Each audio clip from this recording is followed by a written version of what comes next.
So for the listeners, Roman just started crawling. Just started. 8 months. He's 9 months old now, but at 8 months he started crawling, but not very well. And then, I don't know, maybe 9 months he started pulling himself up on stuff. So it's only been a week or two that he's been pulling himself up regularly. But I swear, you can set him almost anywhere in our house, and he knows where this plant is that he can get up on, which is annoying because he can get up on so many things. He just likes this plant the best. Yeah. And he loves to put dirt in his mouth and all this stuff. And obviously, at this point, we've moved it. But at the time, it won't change for like 8 years, by the way. I think that's just boys, but keep going. Yeah, can't wait. Can't wait. But he is always crawling towards this pot, and he loves to grab the dirt, and it drives me crazy. So I stood in front of it, to which he was not smart enough to go around. He just ran his head repeatedly into my shins over and over and over again. Like an RC car? And like an RC car, undeterred, didn't start crying, didn't get flustered, just bonk, back, immunity. And it just didn't even come close to succeeding. Hey, welcome to the Relatively Functional Dads podcast for fathers doing their best and learning every day. We're just three relatives walking through faith, fatherhood, and real life together. That was me. No experts here, just honest conversations about the wins, the struggles, and the moments that shape us as men and dads. Some days we've got it together, other days we're just trying to get to bedtime, but we keep showing up. And if you're a dad, in the middle of it too, you're in the right place. Let's journey through this together. Let's go get them. Let's go get them. We made it, baby.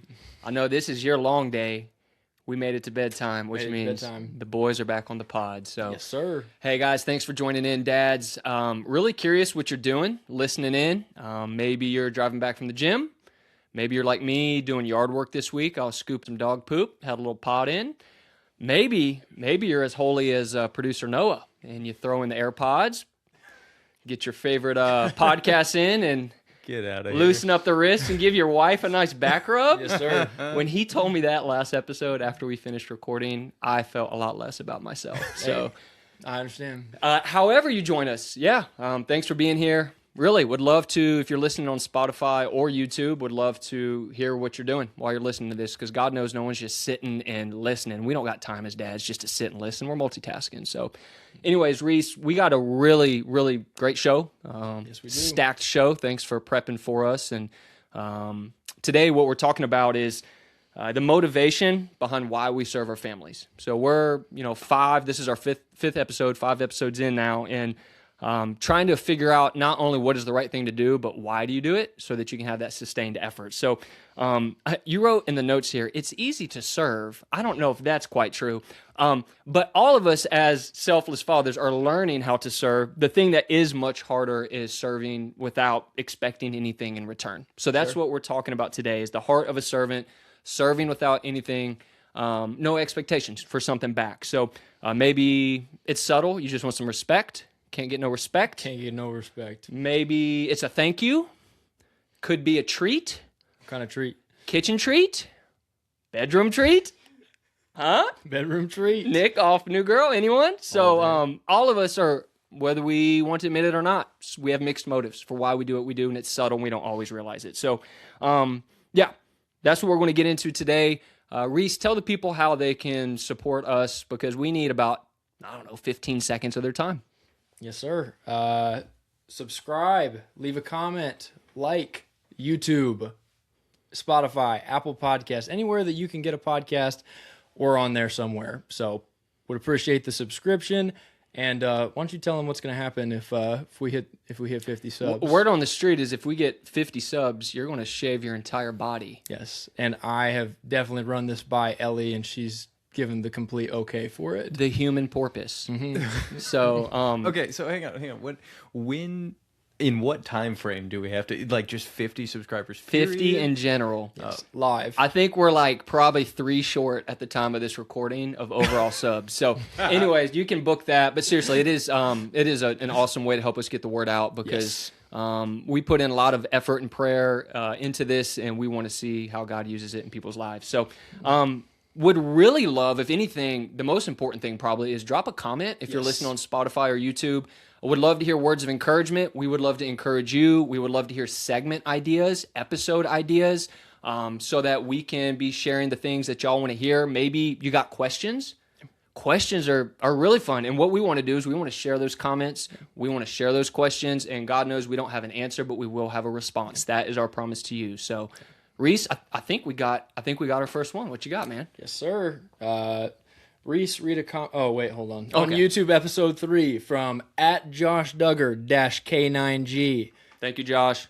Yes, sir. Entitlement, ... Who thought it would have / has so many layers, just like peeling an onion? When reflecting about it, had me tearing up. Y'all shooting 100% so far through 3 episodes. God is doing work through you fellas. Question: as sons, was entitlement ever taught by your dads? And do y'all plan on teaching it to your kiddos? Appreciate you, Josh. Buddy, you got any thoughts on that question? Great question. We had a sports reference. We had a Shrek reference. That is a high bar for comments for, man, if you can get all that in, you will be featured on the show. That's correct. So, Josh, yeah, I love the question. I was thinking about this a little ahead of time. I don't remember my parents specifically talking to me about that. Yeah. But the things that they did that I want to do for my kids. So for the listeners who don't know, I got a 4.5-year-old, a 2.5-year-old, and the over-under's at about 12 days before we have our third right now. So time of this recording, we are doing exactly 2 weeks. So being at this age with toddlers and young children, I think gratitude is a foundation. So if you haven't listened to episode 3, go back and listen to episode 3 talking about entitlement. You combat entitlement by gratitude. So really having that foundation, I was really taught that at a young age. My parents did a great job with that. Shout out to mom and dad. But starting there, and then the other thing I wrote down was prioritize diversity. And here's what I mean. When your kids can have diverse experiences, so they're around people of different socioeconomic classes, they're on diverse experiences of going to places in the world that they're not used to, or even in your own city that they're not used to. They realize that people live different than they do. And many of the things that you've been given, you've not necessarily earned. And other people, like, they don't really have the things that you do. So what I'm trying to say is here, sometimes kids, even in myself, I feel entitled to something. I've done something, so I need to get something in return. And really just trying to break that within our kids' life of, hey, let's get you around diverse people. Let's do diverse things, a foundation of gratitude. And hopefully that'll allow us to lay a foundation. And as they get older, talk about that more explicitly. That's really wise. I felt like I ended up writing down not really. I didn't feel like my parents taught me entitlement necessarily. I actually meant to talk about this when we talked about entitlement originally, which is that I feel like my parents taught me, I guess you could call them rights. Okay. Like the right not to be picked on. Okay. Or like I don't remember being bullied very much as a kid. If you bullied me, I don't think I knew that you were doing it. So brava. But I mean, when I was little, I don't remember how little. I don't know if my dad will remember this, but I specifically remember my dad saying that if like somebody puts their hands on you, you break their nose, Right. That kind of stuff. But to take it deeper, really just what I was, I guess you probably wouldn't, I wouldn't call it entitled, but what I was allowed to basically, I could set boundaries. Yeah. I had a right to boundaries and things like that. So I felt like that was helpful. And then I felt like my parents really pressed in on what I was not entitled to. So stuff along the lines of, I remember all the time I struggled with school. So they would hit me with the classic, an education's a blessing. Not everybody gets an education. Yeah. And while I hated hearing it at the time, it makes so much more sense now.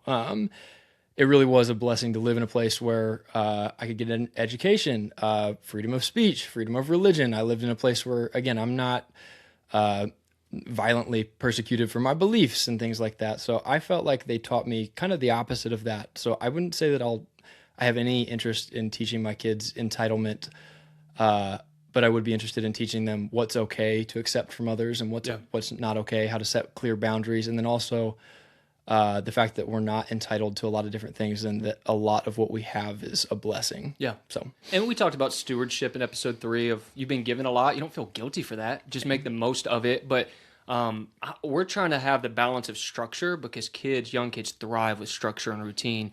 But then how do you also help them realize? I was talking to Madeline tonight about this. We give our kids a piece of candy every day.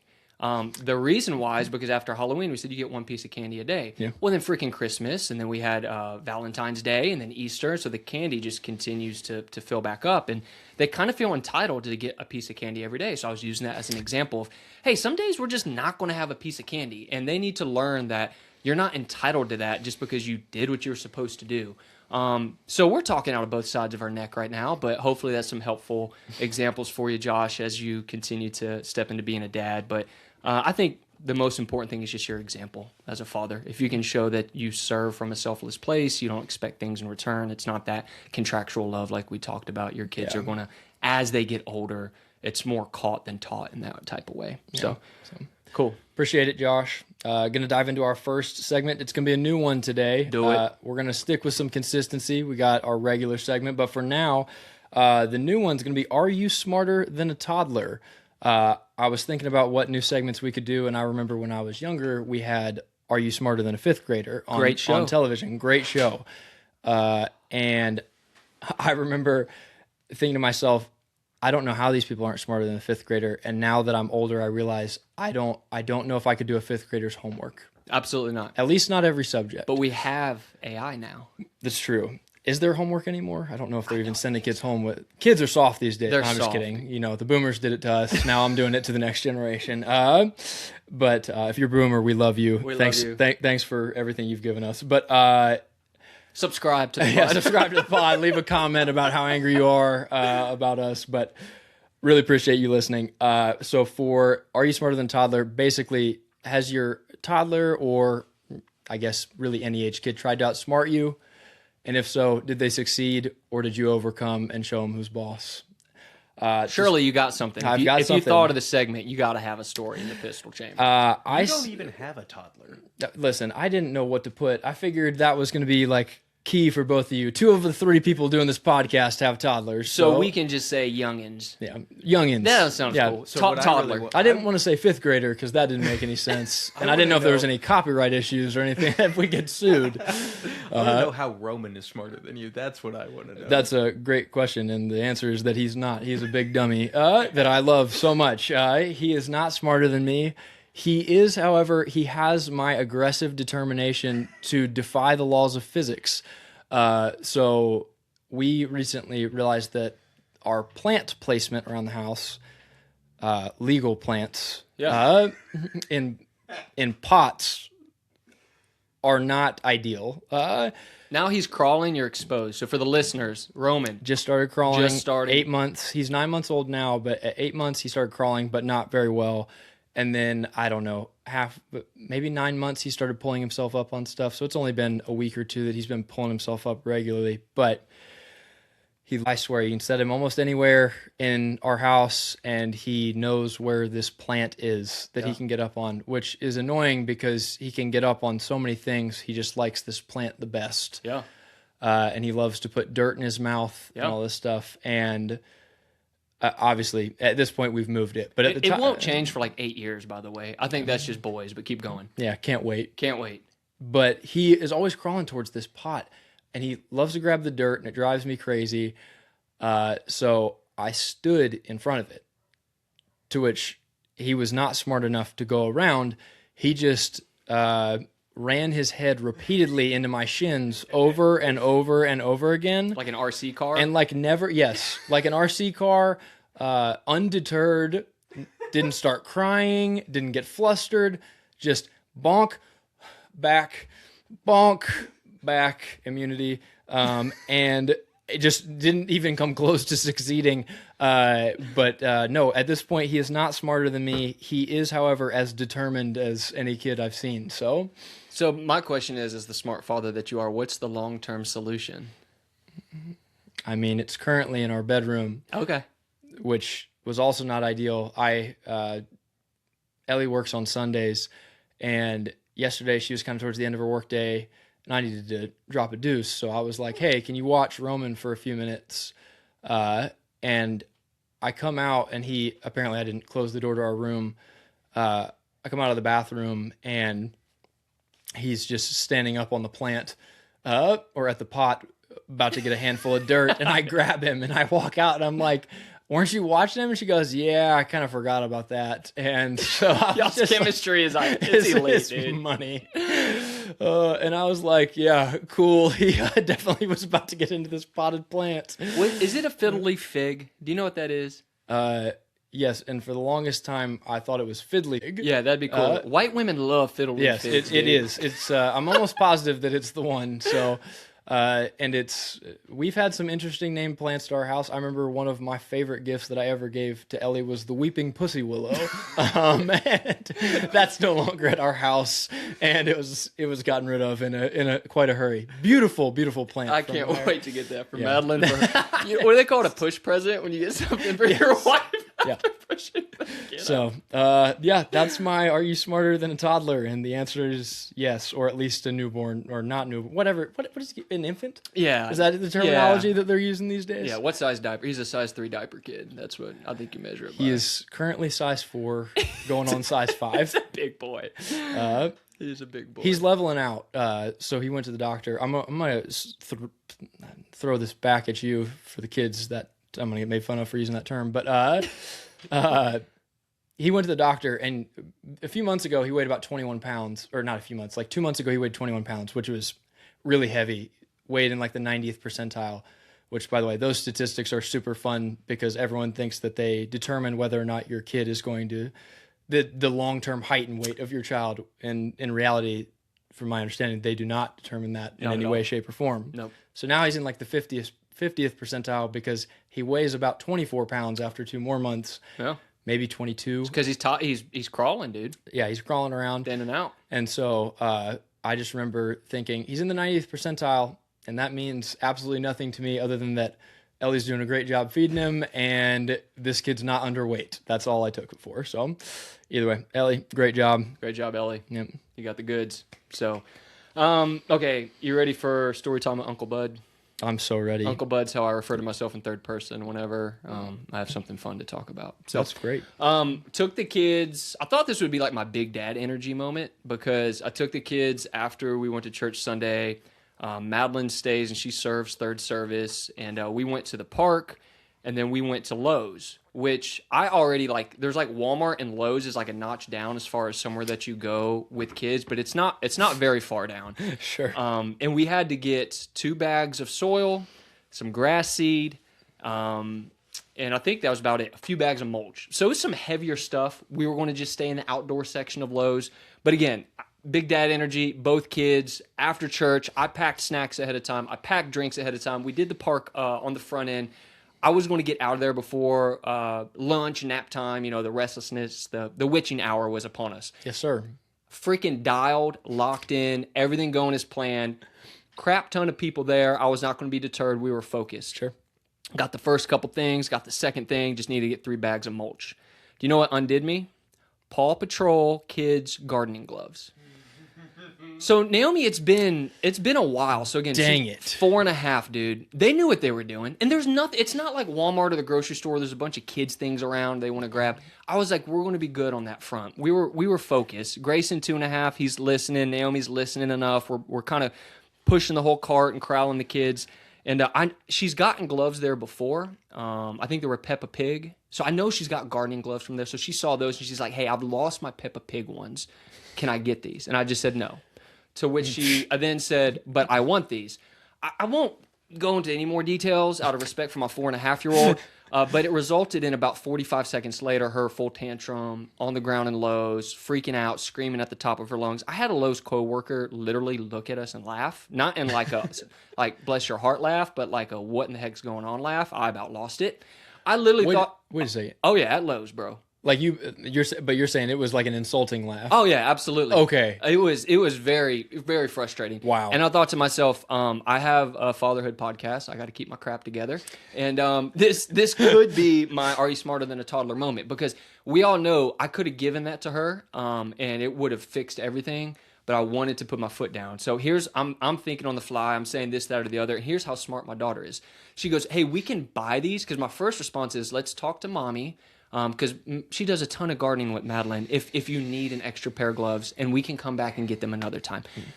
Why don't we just buy them and keep the piece of paper, aka the receipt, and then if we already say we don't, we have some, and mommy says we don't need them, we can take them back. Again, like her negotiation skills, Reese. She's got a future. Honestly, I think it's on you. You've taught her too much. She should not know what that piece of paper does. Who keeps these? That's our mistake. That's right. She might be an attorney, a politician. I don't know. But so I'm just like, I'm grabbing for air at this point of what to do to not be outsmarted by my daughter.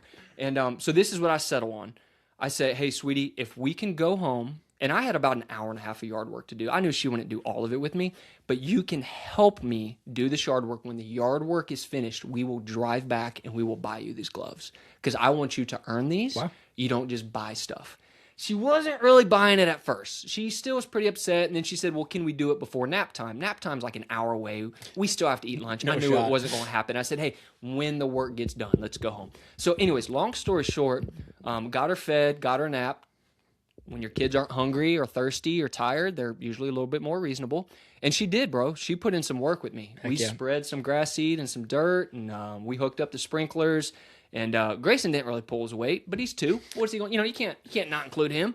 So we went back and we got 2 pairs of Paw Patrol gardening gloves. Wow. It was a great ending. And when I tell you, when Madeline got home, I hit her with the please come home as soon as you can. And I came into this room and I almost cried because I was just so overwhelmed and defeated and frustrated. Stuck with the plan, and it went pretty well. So You did or did not text Madeline? I texted her after the fact of like, not come home early, but as soon as you can get home. I got you. Because that's big for you. You were overwhelmed. I was overwhelmed because I don't try and do that often. Yeah.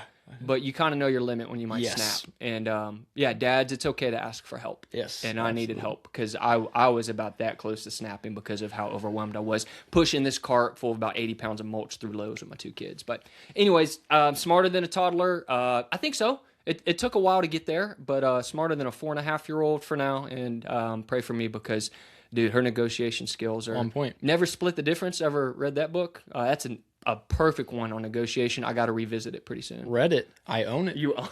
Do you really? No. Okay. Probably missed a movie quote there. No. More likely that I'm making an Office reference than me owning the book that you're referencing. But fair enough. We will assume that in general the Office will be referenced. If you don't know what we're talking about, that's what it'll be. So anyways, should have known better. This is a staple for us. This is one you're going to get every episode because dads, we don't take losses, just lessons. Learn with us, from us. Reese, what is your should have known better? And little redemption story here. This week should have known better is that I did know better. Actually, so both of my segments are just me patting myself on the back because no one else will. So absolutely, yes, just looking out for number one. This week I don't remember what we were getting ready for. May have been Saturday night church or something like that. I think that's what it was. And Ellie's getting ready. I'm taking care of Roman when, if you remember my story about the ADT guy coming, of course. Well, this young whippersnapper comes through the door for pest control. Yeah. New build. He's got a new build. You're going to get the gamut, dude, for about 2 years. It's wild. Yep. Pest control guy. I don't know anything about pest control. I thought that's what the house was for, but I guess not. And really nice guy. Same as the ADT guy. Oh, yeah. Man's practiced. He's done well. I did not get a word in, I will say, for 2 minutes. Not a good salesman. I would say that was his biggest flaw, but his enthusiasm and what he talked about was good. But yes, I did not get to talk very much. And at the end, I just told him, I said, hey, man, now's really not a good time. I'm actually sitting here wondering what my 9-month-old son is getting into while I'm talking to you. He was in the playpen. Use the kid. He was in his playpen. That doesn't mean that he couldn't have been getting into something that he shouldn't have. But I wasn't worried about him, like, crawling around, falling, choking on something. But I was sitting there the whole time he was talking. I'm like, man, you got to wrap this up. I've got to get back in there. My son is like... Could be doing anything. I walk in and Roman's been just doing his classic. Since he started pulling himself up on stuff, what he loves to do is pull himself up on stuff And then after about 30 seconds, realize he doesn't know how to slowly lower himself Yeah. and go, ah, and scream Stuck. bloody murder. That's me snowboarding. So it's snowboard. I can't imagine you with a It was terrible. I snowboard. didn't know how to stop. Yeah, I don't know how to stop on any slopes. No, nothing. That's a story for another time. But I told the guy, I was like, hey, man, this honestly sounds super interesting. I know I've talked to my wife about us doing pest control. I have no idea, and I'm not ready to make a commitment at the moment. And he asked if he could come back later, and I said, we're going to be gone till, I think I was going to be gone till 10. I don't remember what I was doing after. Next year. Yeah, we won't be here. We actually don't live here. We're watching the house for somebody else. That's perfect.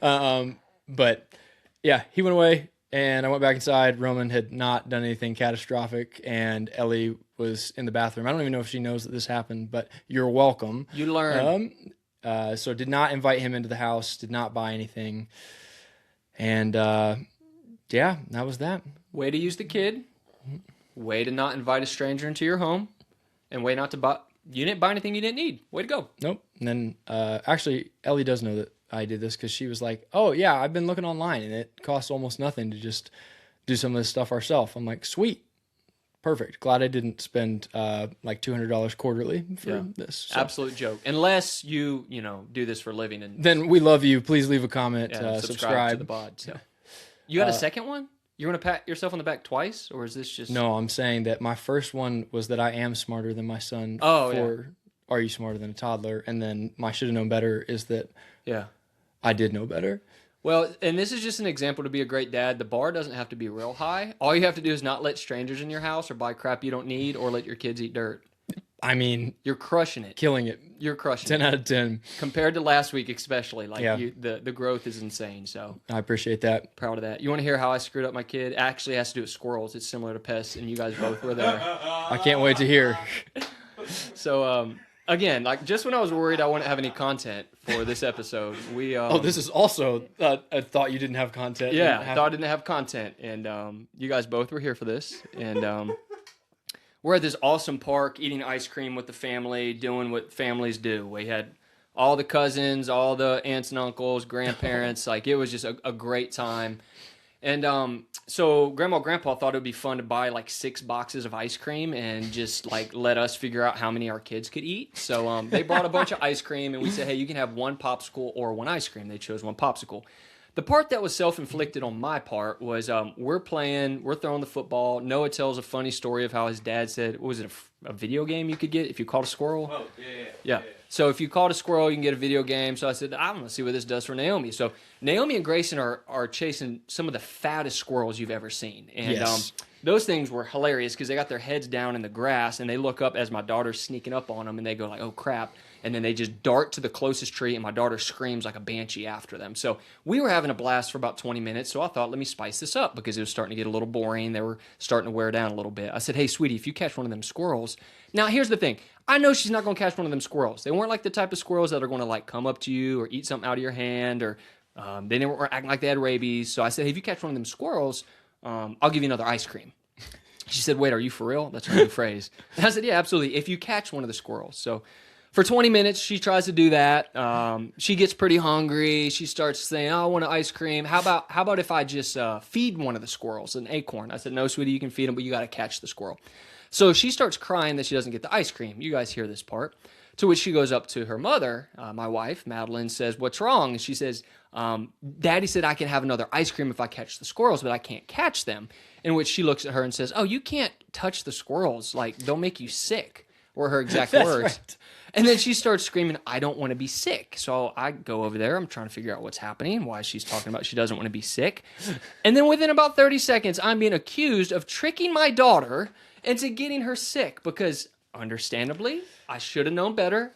Naomi takes stuff very literally. Very literally. So in her mind, it was, Daddy is trying to trick me to get bit by a squirrel so I'll get sick. Instead of Daddy's trying to have fun, a game where I know you're not going to get anywhere close to any of these squirrels. And she's just upset she didn't get an ice cream. So, as per usual. Yep. Producer Noah is responsible for the downfall of your parenting, and that is the only thing that I heard from the beginning to the end of that story. And what makes it better is that mom and dad were there giving. Oh, yeah. and then they had to leave. Oh, yeah. They were being gone. They were leaving for like with a the week. ice cream. Uh-huh. And like dramatically walking away, and Naomi's like, "The ice cream, the ice cream." And I like take her to this bench, and we're sitting and talking, and I'm trying to let her know, like, "Sweetie, I don't want you to get sick. I didn't trick you. I didn't lie to you, but I should have known better." And Madeline sticks up for me, but she also doesn't know how to defend me at this point. So I don't know what your dad was thinking. dude, I'm telling you. She did as well as she could cover him. She was like, "We need to have a deeper conversation about this." And we kind of did, but she said she still wants to talk. And I said, "I thought we did." So we'll figure that out. But curious from y'all's perspective, where did I go wrong? Because I thought it was a good time. I thought it was Listening to producer. Listening. No, I'm just kidding. No. I guess I left out the important part of the story that I was like maybe 8 at this point. Yeah. 4.5. Yeah. Right. Honestly, I think it did your daughter a service. Yeah, what a teacher.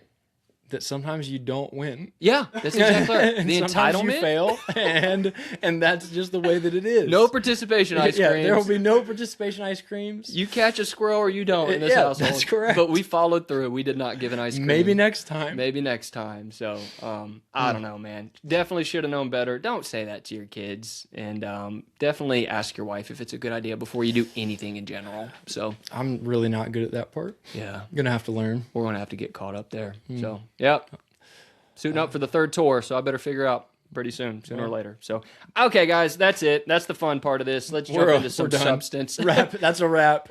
30 minutes. Dude, we're like going to keep this one under an hour for sure. Under an hour for sure. And I think, yeah, as always, we tell these stories because we want to have fun. I hope you guys have had some similar experiences where you're just spending time with your kids and you're like, that did not go how I thought it would, but making memories with friends and no one got hurt. Oh, we need to invite people to do this more. If you have any similar stories to the segment ideas that we share, please drop a comment of those things if we haven't said that enough already. Would make my day, and we would love to read them, honestly, just to hear a couple should have known betters or so. But And if you feel comfortable with it, let us know and we'll share them on the pod. absolutely. It'll be pretty great when we get big enough that we have enough stuff that we can do a mailbag episode. Yes. Yeah. That will be Very fun. excited about Some that. mailbags. Fun fact, after we kind of front loaded all these podcasts, so we just dropped the first 3 and really thankful for the engagement and encouragement there. So it's been really, really fun. Yeah, episode 4 and then this 5 are going to come out here in the next couple weeks. Yes. Reese, let's jump into it, man. Again, like let's talk about serving because there's layers to serving. We want to be dads that serve. Leaders are servants, but the act in and of itself is not enough. And we've talked about it. We've danced around it. We've hit on it some of the last 4 episodes, but kind of tee this up for us so we can do a deeper dive. Yeah, man. I think that most of us think we serve our families out of love, which we do. But if we're honest, there's often something underneath it. A couple things we wrote down is wanting to be appreciated, wanting to be respected, wanting to feel seen. None of those are bad in and of themselves. Right. It's when they become like the main motivation behind doing something that they become detrimental to just our inner life. So, Yeah. And detrimental to being a dad. So when you serve your family, going to dive into the first discussion prompt. When you serve your family, what do you find yourself hoping for in return, if anything? Yeah. Yeah, I think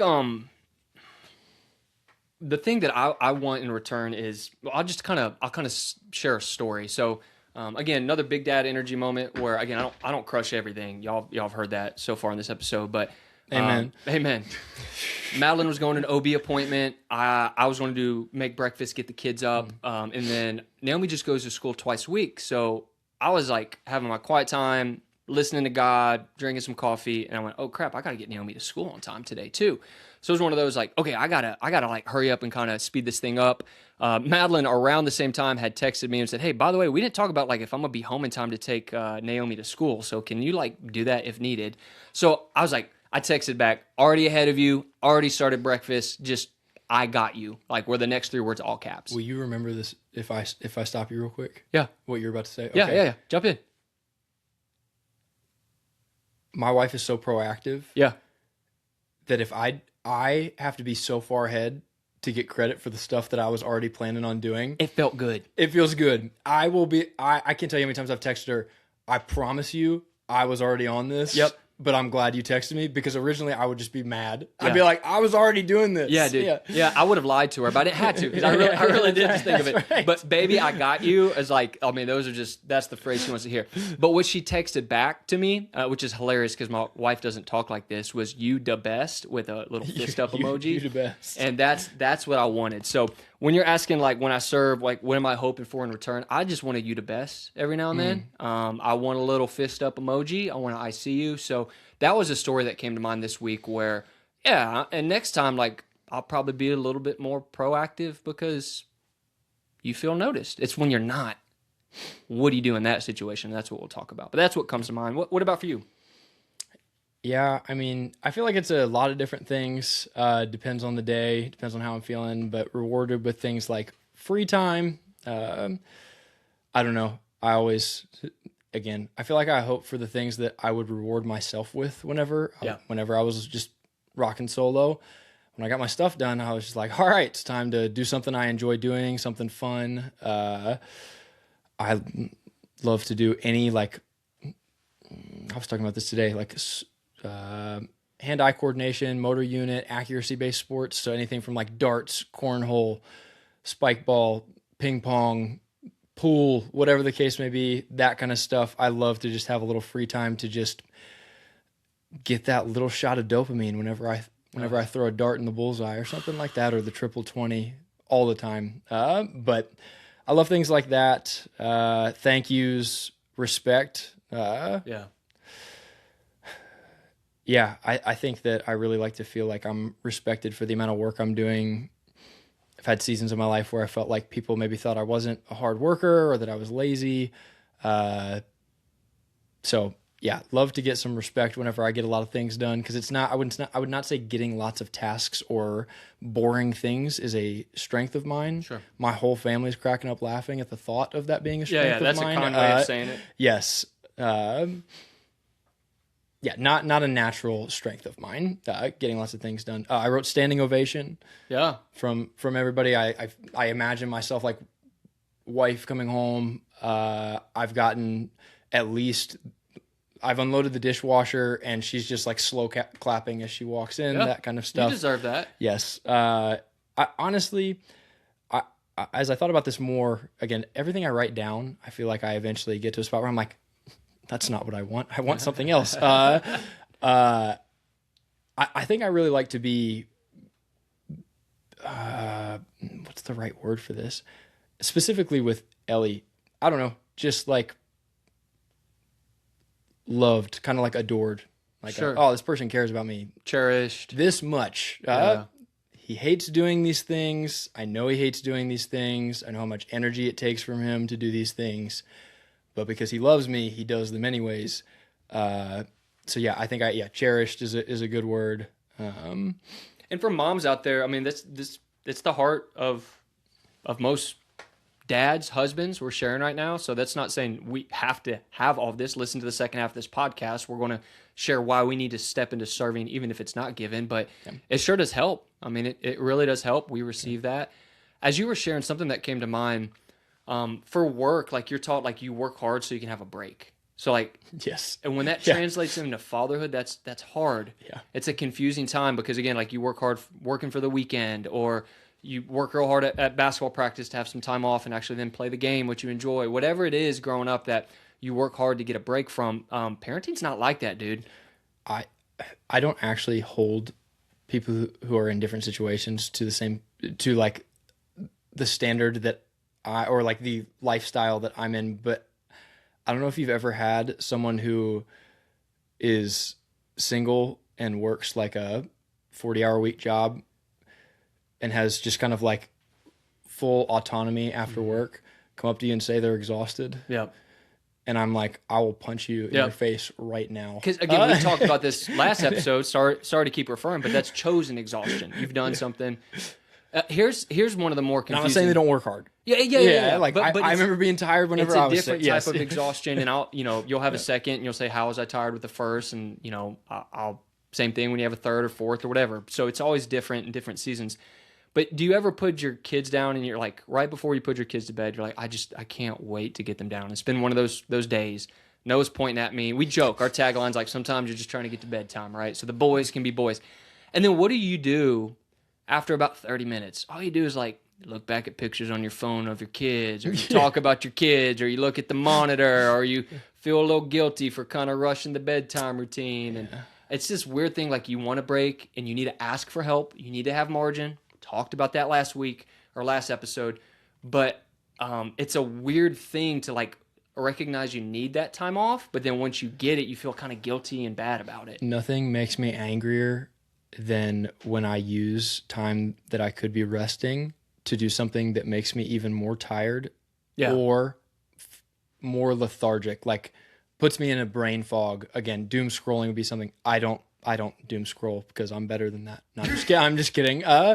But I've doom scrolled plenty in my life and don't do it anymore because of that exact reason. Yeah. It's almost like this would have never happened to you because you weren't a degenerate in high school and stuff like that. But for those of us that were, if I knew I had a day off and then I would sleep till noon, I would feel like I wasted my day, that kind of thing. But yeah, choose your rest wisely. Choose things ahead of time that are going to be fruitful, like things that you already know. I'm not saying you can't be spontaneous, but just give yourself options, but definitely something to think about. But that's how I know the noble work of being a dad is worth it, because you get those Sunday night blues when you have to go back to work.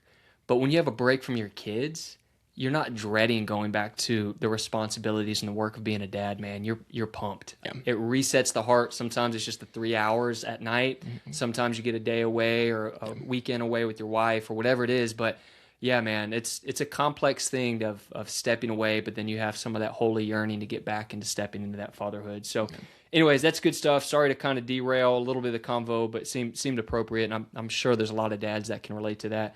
What else you got for us, Reese? Yeah, I got a second question for you. How do you feel / handle it when you don't get what you're hoping for? Like in response to that first question. Yeah. So when I'm healthy, I feel sad. And when I'm not healthy, I feel mad. And here's what I mean. Mm-hmm. So when I don't get what I want, recognition or time off or respect, I think love and respect, like those are the two things men need. And I'm in a healthy, grounded place, I can just feel disappointment. Yeah. And I can shake it off. Some of the things we're going to talk about, like know the greater good that's still being accomplished, even if others don't see it. God sees it. God's working in this way. But when I'm unhealthy, dude, I just feel mad.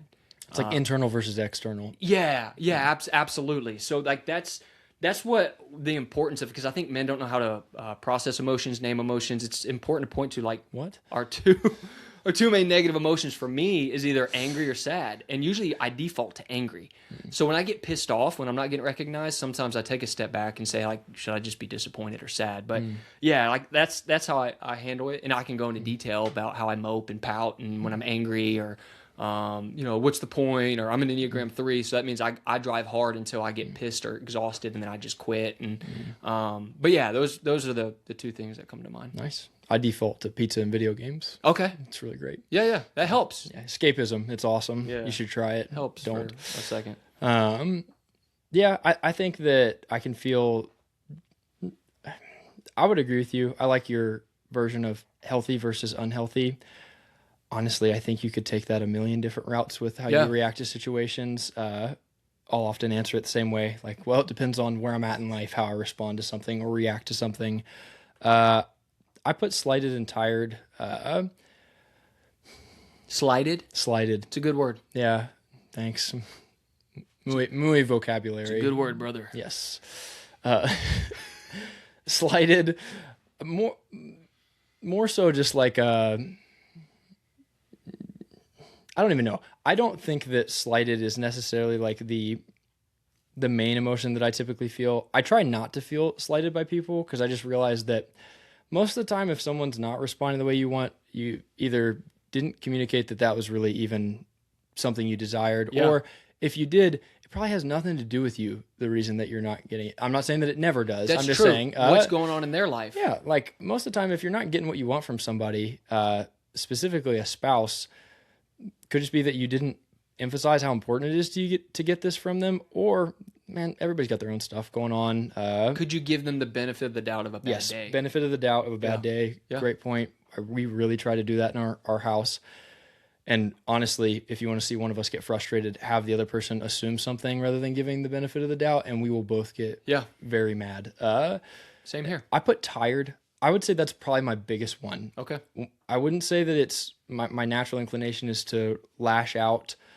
At least not if I do lash out, I think it comes up later and I almost have to call it out and realize it. It's not always something I realize. I just suddenly, I think I'm pretty introspective. So when I start to be short with Ellie or with Roman, shortness with Roman is more like I can't handle his crying. Yeah. Like rather than just being okay with him being a baby, I'm like going over there trying to entertain him because that's the only thing I can think of. Yeah. Which not that entertaining is bad, but I'll get short with Ellie or stuff like that. But most of the time it's just that I'm tired. I'm like, man, did a lot. Didn't really get much recognition for it, or didn't get what I was hoping for. A lot of times I can just rationalize it. That's okay. Kind of like what we talked about. Benefit of the doubt. Maybe she had a long day. Yeah. But also just kind of having the dialogue with God, like, hey, I'm exhausted and I don't even know what I need sometimes. Yeah. I'll say that to God a lot. I'm just like, I don't know what I need. Yeah. That's a good prayer. I'm tired. I don't know what I need from her or from you. But I'm not doing well. But I am unwell. I don't know if I want to stay up and do something that I enjoy doing, or if I want to go to sleep to just get on with it. So I would say that can be how it is whenever I don't feel like I'm getting in return what I'm hoping for. So Good, man. Let's keep it rolling. The invisible contract, like, I love that you brought this up when we were prepping for this, because we do. Back to negotiations. We've talked about contracts in other episodes, but talk to us just a little bit about like how we serve with unspoken agreements in mind. Yeah, man, I got you. It's kind of like I'll do this, and in return, I should get this, which kind of brings us back to what we said. Entitlement, you're doing something with an expectation of something in return rather than out of love. But one of the reasons we wrote that down is that no one else agreed to that contract. That's something that we kind of come up with on our own. And even if you communicate that with a spouse, it shouldn't just be like an automatic expectation. It's like hey, this would be awesome. I'm hoping for this. Yeah. But if it doesn't happen, it's not like a thing you get to condemn somebody for, both internally or externally. I just put some practical examples. Doing chores, but expecting recognition. Yep.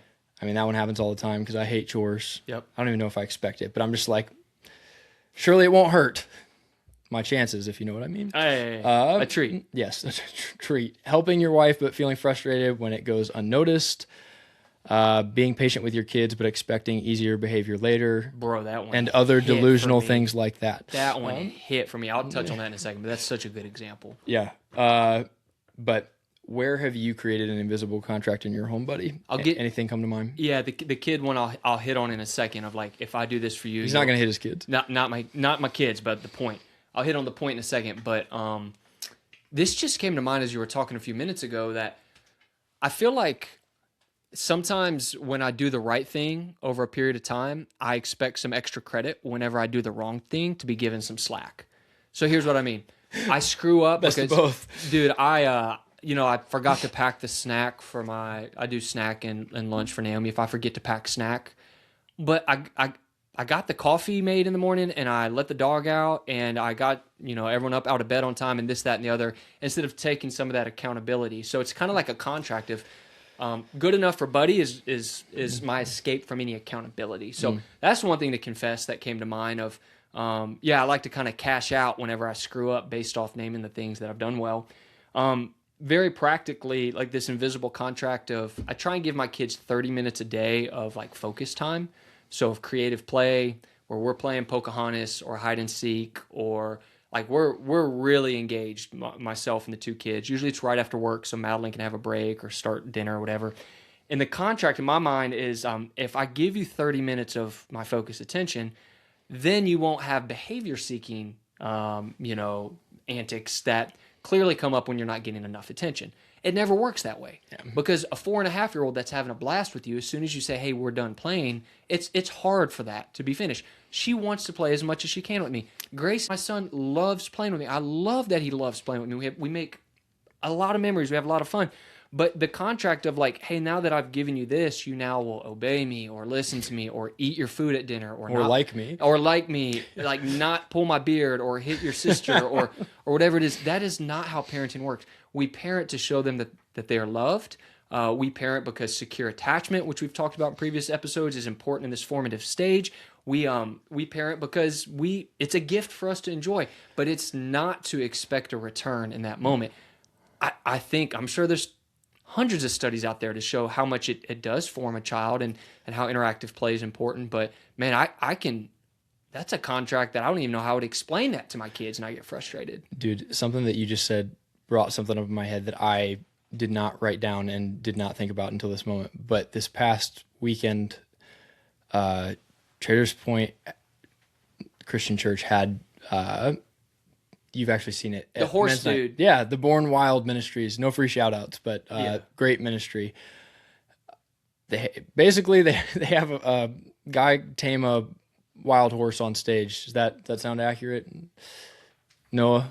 That is accurate, Oh. and it's Riding High Ministry. Riding High, so close. Not Born Wild. Shout But out Riding maybe that's High. what's on one of the shirts. I don't know. Riding Wild. High. It's pretty sick though. Last year at men's night, I saw that. It's pretty wild. Yes, and their logo is RH, and that's my initials, so it looks awesome. Trademark. But yeah, they were at Traders this weekend, so Ellie and I went to church. Grandparents were in town, and they watched Roman, so we could go to church. And what you're talking about, not expecting something in return. This dude goes up on stage. He's one of the most humble speakers I've ever listened to. He ties a whole message into whatever happens with this wild horse on stage. And he's breaking this horse. He's not, and different levels of breaking because the horses are all different this time around. The one time we watched it is just one horse. But while he's breaking this horse on Saturday night, this horse bucks him off, throws him into this like metal gate, which did not happen, I don't think, at men's night. No, it was way too anticlimactic. Yes. Like it worked really This well. time around, and by I the was way, crying, but I no was one got crying. hurt. Yes, and I'm a natural skeptic. I'm like, has he seen this horse before? Has this horse seen him? And maybe this is one of those over the top things. Well, he's like, well, I'll just get bucked a few times just to convince him. But really, me and this horse are good. But I don't think that was the case because he had like 6 horses over the weekend. But either way, this horse bucked him 2 or 3 times. And this is Ellie's first time really seeing this. And she was just dumbfounded, amazed at how this guy didn't change his demeanor, didn't react, didn't get angry at the horse. He talked a lot about how he can tell from different cues from a horse, kind of some of the trauma they may have experienced and things like that. Okay. And to get angry at this horse would really just kind of ruin the trust that he's trying to build throughout this process. And that's exactly what it made me think of. He wasn't expecting anything from this horse. Yeah. Wasn't going to react negatively regardless of how the horse acted. Kind of just a freedom for this horse to pick and choose when it was comfortable to grow and move on. Yeah. And so He was in control. Yeah. And like as men, if we can be in control of our household, one thing that really crushed me and why I almost cried with the whole Lowe's situation is I raised my voice. I don't think it was a yell. It was a scalable one because they were. We got home. The kids were like hitting each other on top of each other, just doing things what brothers and sisters do at that age. And I said, hey, I need y'all to go in the other room and sit while I'm making lunch. I need you to go in the other room and sit and making lunch. By the 4th time I raised my voice, and at a certain decibel, it doesn't even have to be that loud. My daughter just goes full like fainting goat, and she'll just like keel over and like cry. But it's for like 3 seconds, and then she pops right back up. So it's like it's not like I'm super traumatized, but still like I don't like to get to that place. So I'm trying to figure out as a man how to have control over my household as I have control over my own emotions and voice. But when I'd raise my voice, I'd say, I need y'all to go sit in the other room and not touch each other. Grayson came into this room in that chair right there because that's our timeout chair. He put himself in timeout, bro. And I thought he was in the other room just playing, and I was like, he just went into a different room. He didn't listen to me, but at least he got some separation. And about a minute later, after I talked to Naomi and, calmed her down, explained some stuff, I came in here and he said, Daddy, I'm in timeout. And dude, it just broke me. Yeah. Because something happened in how I delivered that where I thought I was in control and clearly I wasn't because, so I had to repair. I had to say sorry. I had to say, you're okay, buddy. Daddy's overwhelmed. And sometimes you have to let your family know that you're a little overwhelmed. And and that's why I needed a break for a few minutes to kind of evaluate, like, did I really overdo it? Did I really lose it? And yeah, it's important to be in control of yourself so you can be in control of your household. And sometimes as dads, you blow it a little bit, and you have to repair and say sorry. Yeah. Being able to go back to your kid and say you made a mistake is, I have to imagine, is very healthy and good for them. Yeah. So. Yeah. And good for you. It is. And we were fine. We were totally fine, and it's not going to be a habit, but it's a mistake, and that's okay. We make mistakes as dads. We don't want them to be habits. So anyways, anything else on that front? I mean, we can move on, or I can share something about invisible contracts in my house and how it affects me. You got it? You got anything? I mean, I've got something. Always got something. Invisible contract at my house is when is it okay to be on your phone and when is it not okay to be on your phone? Wow.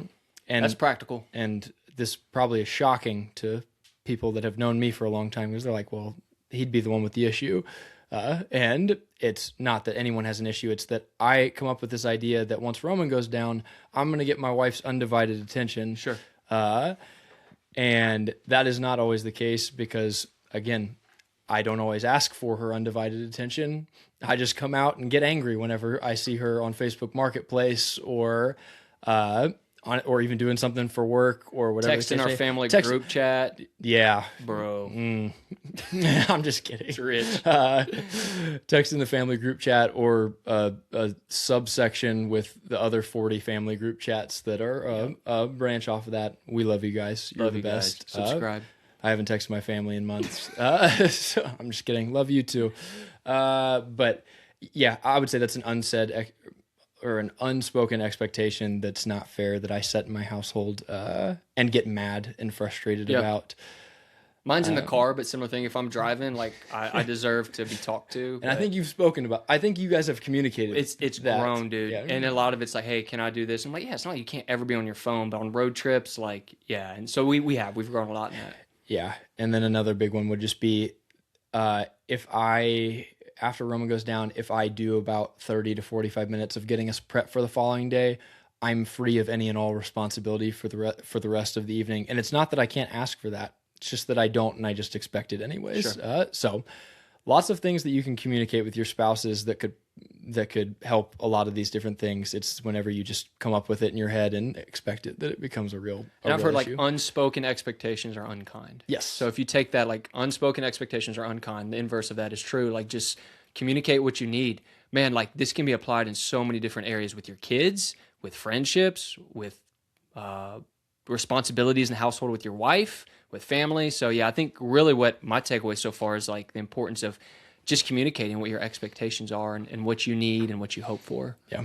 So I think that's good. let's keep ripping, man. Key focus. What you got for us? Just kind of to sum that all up. Yeah. Serving with an expectation turns love into a transaction. Serving with the right heart turns it into worship. It's a way to worship God. Yep. No contracts, no transactions. We want our service to be not selfish to get something in return. It's a way to serve God. So you ready for the paper popper quote? I'm ready. Great book. Referenced it a couple times. I actually gave Intentional a shout out. So Intentional Fatherhood is a really good podcast. And Justin Early's got Whitmore Early's got a really good book, Habits of the Household. We've talked about a time or two. I know Noah and I've really gotten a lot out of that, and you're going to soon as well. It'll be a great read for you. But the habits of love, they're not formed in grand gestures, but in the quiet daily acts of self-giving that no one else sees. I'll say it again. The habits of love are not formed in grand gestures. We want the grand gestures. We want the big things. We want the things that we get praised for. But that's not the habits of love we should be looking for. It's in the quiet daily acts of self-giving that no one else sees. So, Reese, share with us a little bit just the importance of what does it look like to get in a habit of doing the small things that are relatively unseen that really form us as people of love and God uses in our lives too. Yeah, man. I'm just going to give I'm going to go dive deep into Matthew 6, 1-4. I'm just going to read that out loud. A couple other ideas are John 13, Jesus washing the disciples' feet. He's not looking for something in return there, but chooses to do something that, if you don't know the context, is a pretty miserable and awful thing that it have to do in a first century context. So And then Philippians 2, 3-8, just an example of humility and selflessness there as well. But for Matthew 6, 1-4, I'm just going to read that out. It's headed with giving to the needy. Beware of practicing your righteousness before other people in order to be seen by them, for then you will have no reward from your Father who is in heaven. Thus, when you give to the needy, sound no trumpet before you, as the hypocrites do in the synagogues and in the streets, that they may be praised by others. Truly, I say to you, they have received their reward. But when you give to the needy, do not let your left hand know what your right hand is doing, so that your giving may be in secret, and your Father who sees in secret will reward you. Yeah. Father who sees you in secret will reward you. I know we're going to land on that at the end of this podcast, but yeah, like if our identity is secure as sons, if God is with us, he sees us, he knows us, he's working within that. It allows us to reject the need for approval and constant recognition and affirmation. We can give, we can serve, we can give our lives away in a way that is not seeking for attention. In fact, Scripture kind of suggests it should be done in a way where it avoids recognition as much as possible. So wanting a thank you is not wrong, but needing a thank you, needing an affirmation, needing a growing reputation and respect, I think Jesus is very clear. Like, you're getting your reward right now. Yeah. You can either have it later or you can have it now. I don't know which one you want. So really the deep issue is, in my opinion, and we just keep coming back to this. We're not meaning to, but it's as dads wanting and needing to be seen. Yeah. The unseen life of a father as, man, like a lot of your plans and your life dreams and desires are changing. It's a lot of things that are done in your household that other people don't recognize the grind, and you can feel very unseen. That's where this root issue comes from, because you feel unseen, you want that recognition, you want that validation, you're wanting to find your identity in something. Like I do, man. So much so, I got to be careful with this podcast. Like, find my identity is like being a good dad, a good father, instead of doing the unseen hard crap. The crap, like literally, my life is filled with crap on a consistent basis. And so yeah, like I'm curious, Reese, for us to kind of flesh out for the listeners, because I think this will apply to them. When do you feel most frustrated about not being appreciated? And then that frustration, what does that reveal about what you're needing in that moment? Yeah, I think that I'm most frustrated when I feel like I'm giving everything I've got. Yeah. And it's still not enough. And it isn't enough. And then I put feeling like I'm not enough. Yeah. Which I know that I am. So like it's real easy to repeat it back to yourself and to know it, but sometimes it's hard to feel it. Yeah. So when I would say when I'm giving everything I've got, or it feels like I'm giving everything I've got, and it's not being seen that way, or it's being seen as not enough. Yeah. Sometimes that can sting, whether that's some of my ego coming out, because I would say, I don't know, I don't often take offense to much. I don't know. I've just realized people say things, and I'm just kind of okay to move on with that. But I would say that the way Ellie views me, I really care about. Yeah. So sometimes if it feels like what I'm doing isn't enough, that can be a really hard moment. So I would say that's probably where I'm at with that one. What about you? Yeah, like I get frustrated when I'm not being appreciated by my kids. Like I said, with the whole active play, or like I cooked you a meal, but you don't like this meal that I made for you, which is about every other meal I cook them, or fill in the blank with whatever it is. We didn't read the book long enough, or they wanted to read 2 books. And really what I'm feeling there is I need a break. Like I've done enough. Like I've done what I needed. Like I've provided. I've gone above and beyond what my dad did for me, or what the normal child gets. And like, have I not met what your expectations are accurate? I just need a break. What I really need is a break. Yeah. I need someone to say, like, you're doing a good job. Yeah. What you're doing is worth it. And come to me and have some rest. So that's one thing. The other thing is, like, when I do morning routines, whether it's, again, letting the dog out in the morning, getting up early to make coffee, getting the kids packed up, I need to know it's worth it. Someone sees it. It's doing something. Because the grind of doing the same thing, packing the same lunches. Compound interest. Dude. Like, positive or negative. That is such a good way to see it. And in the moment, because it's shaped over years, not days. Yeah. Like, what I need to hear is someone tell me, like, well done. This is worth it. It's doing something. Sometimes you see glimpses of that, In my job, I see that a lot quicker. Like within business, you can see a lot of your actions, but when you're forming both the body, mind, and heart and soul of your kid, man, that is something like a reminder you have to trust, even if someone's not telling you that it's worth it. So all of this kind of comes back to being seen. Being seen by my kids is doing it good enough for them. Being seen by others that what I'm doing is important. And then being seen by God that like my efforts are not in vain, that he's going to take my meager, humble offerings and make something good out of it. But I'm not in control of my kids. Yeah. They're not a machine. They're not a business to grow. So there's anytime you love sacrificially, there's risk. Yeah. They also don't fit in equation. So like, Yeah, you can't figure them out. yeah, I so can't. What works one day might not work another day. So even if you are, something that's reliably going to get you approval or good behavior one day might be totally wrong the next day. So, And I can only imagine it's going to get worse when my kids become preteens and teenagers, like that lack of appreciation. And so this is something I need to really wrestle with God right now. And to wrap up our time together, like the reminder of like, you don't serve to be seen by your kids as a good dad or your wife as a good husband and dad or your in-laws or your neighbors or people listening to podcasts. What why you serve is because you're already being seen by God. yeah. And Matthew 4, your Father who sees in secret. If you get anything from this, like your Father sees you in secret when you're changing diapers and you've done way more than your wife has, but because she needs a break. That's never happened in my household, but that's nice to think that one of these dads out here has. The late night, gosh, you're up late again because your kid's thrown up or has nightmares. No one sees that. Yeah. You don't need to be posting that on Facebook or texting and tweeting and telling people all about this, but your Father sees you. Yeah. When you bite your tongue, you're being patient with your teenage daughter or son. God sees that. Your consistency to pack the lunches, like God sees that. Nothing's unseen. And nothing's wasted. I texted you guys today because I was in Matthew 25, and it's a pretty well-known passage. Even if you've not read the Bible, it might be something you're familiar with. There's going to be an account one day where we stand before God, and He divides like the people who inherit the kingdom of God and those who don't. And really, at the crux of Matthew 25, what He says is, "Hey, like what you've done for the least of these, you've done for me." And the things that he names is he says, when I was hungry, you fed me. When I was thirsty, you gave me something to drink. When I was naked, as they say down south, Naked. you gave me some clothing. When I was lonely, you invited me in.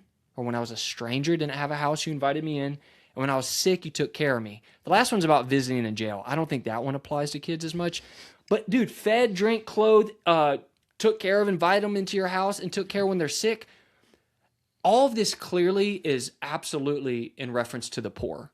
Jesus is saying when you do it to the least of these, especially in how you serve the poor, you are serving Jesus. You are serving God directly. But it hit me, man. This is what we do as dads. Yeah. You do all of those for Roman right now. He cannot do any of that by himself. Mason and Campbell cannot do any of those things. My daughter won't be able, she can kind of get herself something to drink every now and then. But my kids will not be able to do this for themselves independently for years. So our Father sees these things in secret. He says he will reward us, but my encouragement to the dads are like, he's going to one day say, you did those not just for your kids, you did them for me, and I'm doing something with it. Something popped in my head about just serving in secret. I find myself in this position sometimes. I think a lot of people do, where they're struggling to build intimacy with God. I've heard a million different things, pray more, fast, all these different ways to kind of feel closer to God. Yeah. I think that this is just personal experience for me. When you can keep your serving secret Yeah. and keep it between you and God, Yeah. it builds intimacy for me personally.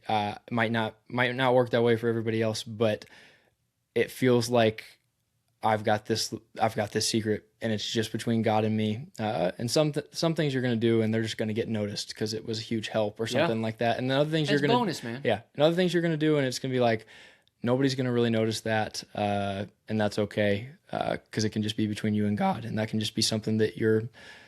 I mean, I used to just talk to God almost like he. We did that. Yeah. And Your little secret. Yes. That's cool.